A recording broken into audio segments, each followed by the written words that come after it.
नमस्कार दोस्तों, मैं हूं प्रिंस और आप देख रहे हैं ट्रू डायरी। सोच के देखिए, आप किसी ऐसी दुनिया में हैं जिसकी कल्पना आपने पहले कभी नहीं की थी। एक ऐसी दुनिया जो आपको बेहद पसंद है।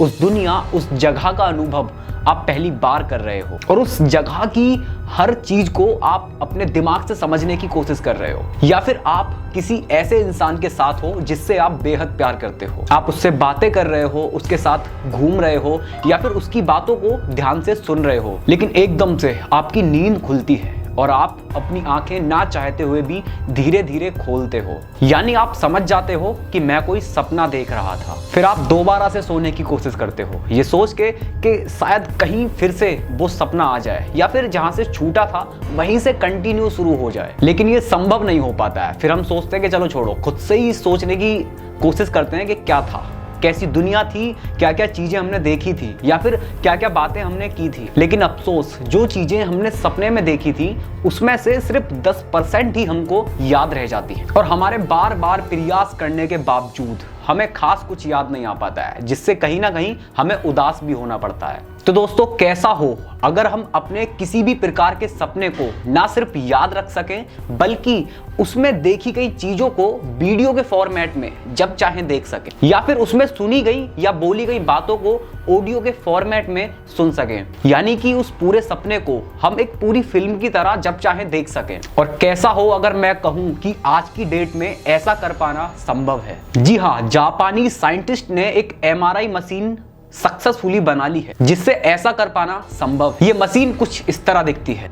तो दोस्तों, आज इसी MRI मशीन और इससे जुड़ी तमाम चीजों को समझने की कोशिश करते हैं और इसी के साथ जानेंगे सपनों के बारे में बहुत सारी बातें। देखते रहिए true diary. Have you ever woken up from a dream only to forget it a few moments later? Well, now a Japanese laboratory is developing a machine that's the first step in, believe it or not, recording dreams. And sleep is like turning your brain off. Ordinary sleep is. So, because it's bad, your brain kind of recharges batteries by turning itself on, doing something fairly random for maybe 15-20 minutes. Really happens to our brains when we sleep. Will there ever be a day when our dreams can actually be recorded, and then let us know?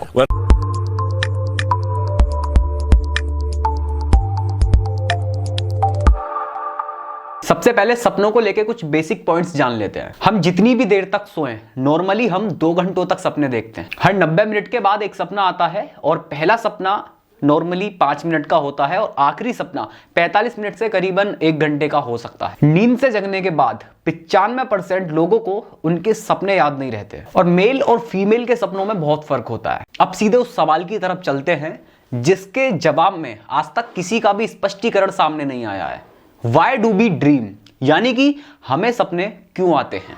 ये सवाल और ये सपनों की दुनिया इतनी रहस्यमयी है कि सिर्फ सपनों की स्टडी करने के लिए एक संस्थान चलता है।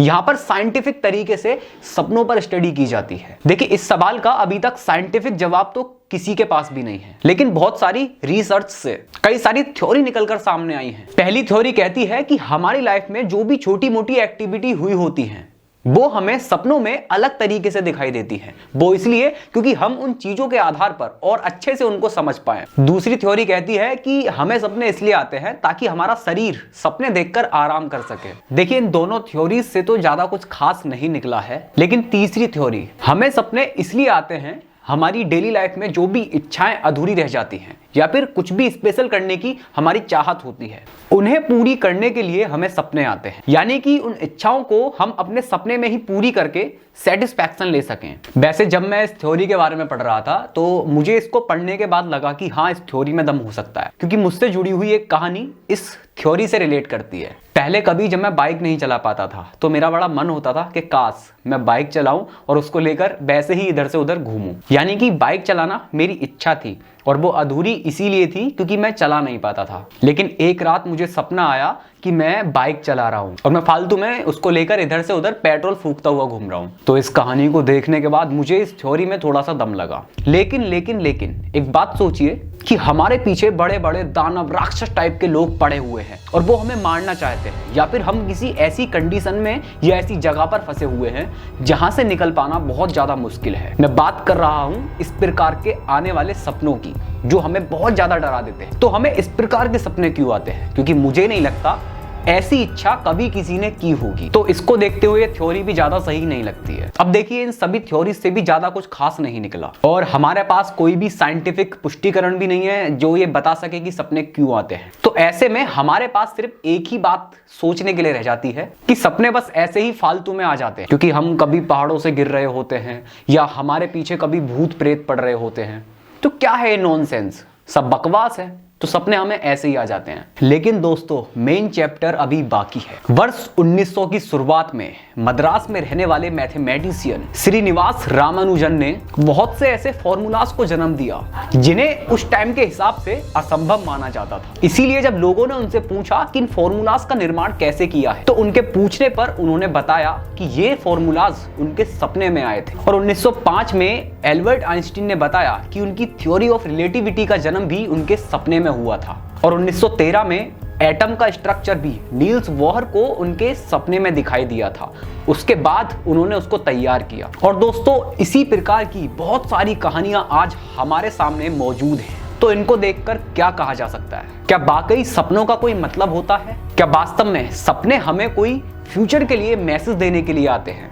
अब अगर इन चीजों पर और भी ज्यादा सहमति जतानी है तो उन बातों को और समझ के देखिए जो बहुत लंबे समय से चलती हुई आ रही है। जैसे कि सुबह के सपने हमेशा सच होते हैं। अगर आपने सपने में सांप को देख लिया तो इसका मतलब है कि आपके जीवन में कुछ ना कुछ संकट आने वाला है। और अगर सपने में हम खुद को हंसता हुआ देख लेते हैं तो इसका मतलब है कि हमारे जीवन में कुछ ना कुछ ऐसा होने वाला है जिस कारण हमें रोना पड़ेगा। या फिर अगर सपने में कोई अपने बाल कटवाते हुए देख ले तो इसका मतलब है कि उसके परिवार में से किसी की मौत होने वाली है। और भी कई सारी बातें, ऐसे दावे बहुत लंबे समय से चलते हुए आ रहे हैं। अब देखिए, मैं आपको यहाँ पर 2 रीजंस बताऊंगा जो इन दावों को गलत साबित करेंगे। पहला, देखिए सपनों के कई प्रकार होते हैं, प्रोफेटिक ड्रीम, विविड ड्रीम और भी कई सारे। लेकिन एक होता है ल्यूसिड ड्रीम। इस सपने की एक प्रक्रिया होती है जिसे ल्यूसिड ड्रीमिंग कहते हैं। इसमें क्या होता है, कुछ स्टेप्स होते हैं जिनको फॉलो करने के बाद अपने हिसाब से जैसे चाहे अपनी मर्जी से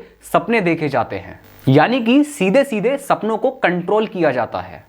अब एक बात सोचिए, क्या सच्चाई को कंट्रोल किया जा सकता है? यानी कि अगर उन बातों की माने तो सपने हमें फ्यूचर में होने वाली घटना के बारे में बताता है, लेकिन यहाँ पर तो हम अपने हिसाब से सपने देख सकते हैं। भाई हमें तो नहीं देखना सपने में सांप को, हम तो हाथी को देखेंगे जिसे शुभ माना जाता है। भाई हमें तो नहीं कटवाने सपने में बाल, हमें तो ऐसे ही रखने। यानी कि सब हमारे कंट्रोल में होता है ल्यूसिड ड्रीमिंग के अनुसार, लेकिन सच्चाई को तो कंट्रोल नहीं किया जा सकता।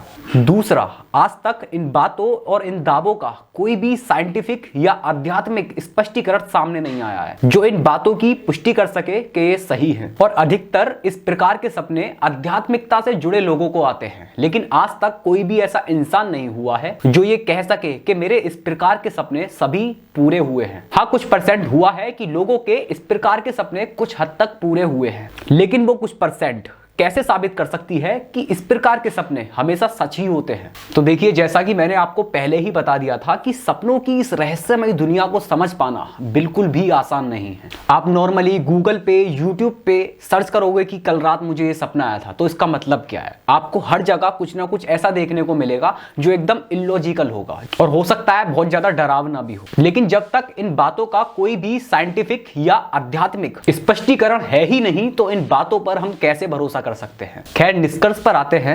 सपने महज एक हमारे दिमाग की ऐसे ही पैदा हुई इमेजिनेशन है या फिर सपनों का हमारे जीवन से सीधे सीधे कोई ताल्लुकात होता है? देखिए, इन बातों को तब समझना आसान हो सकता है जब किसी को अपना सपना पूरा याद हो और उसमें देखी गई हर चीज को डिकोड किया जा सके और उनसे समझा जा सके कि देखी गई चीजों का क्या मतलब है। सपनों को याद रखना बहुत मुश्किल होता है, इसीलिए उनको डिकोड कर पाना भी आसान नहीं होता। आपको बता दूं कि पिछले कई वर्षों से तमाम साइंटिस्ट एक ऐसी मशीन बनाने का प्रयास कर रहे हैं जिससे लोगों के सपनों को रीड किया जा सके, उनको पढ़ा जा सके, उनको समझा जा सके। जापानी साइंटिस्ट ने एक MRI मशीन को सक्सेसफुली तैयार कर लिया है जिससे ना सिर्फ लोगों के सपनों को रीड किया जा सकेगा बल्कि उनको एक फिल्म की तरह रिकॉर्ड कर लिया जाएगा और जब चाहे उसको, उस सपने को हम एक फिल्म की तरह देख पाएंगे। उसमें जो देखी गई चीजें हैं उनको देख पाएंगे, जो बोली गई सुनी गई चीजें हैं उनको सुन पाएंगे, जिससे कि बहुत आसानी से किसी के भी सपनों को डिकोड किया जा सकेगा, समझा जा सकेगा कि उस सपने का क्या मतलब है। और वो सपना क्या वाकई हमारी डेली लाइफ से जुड़ा हुआ है या फिर ऐसे ही पैदा हुई कोई दिमागी इमेजिनेशन है। वो मशीन कुछ ऐसी दिखेगी, एक हेलमेट की तरह, जिसे पहनकर सोया जाएगा और जब हम सोते टाइम कोई भी सपना देख रहे होते हैं तो दिमाग में कुछ वेव्स पैदा हुई होती हैं। उन तरंगों की सहायता से ही ये मशीन उन सपनों को रिकॉर्ड कर पाएगी और इस मशीन से लोगों के सपनों को डिकोड किया जा सकेगा और उनका सही मतलब समझा जा सकेगा। और मुझे लगता है कि इस मशीन की हेल्प से सपनों के ऐसे बहुत सारे रहस्यों से पर्दा भी हट सकेगा। तो आज के लिए इतना ही, मिलते हैं आपसे अगली वीडियो में किसी और टॉपिक पर चर्चा करते हुए। तब तक के लिए आप अपना ख्याल रखें। जय हिंद।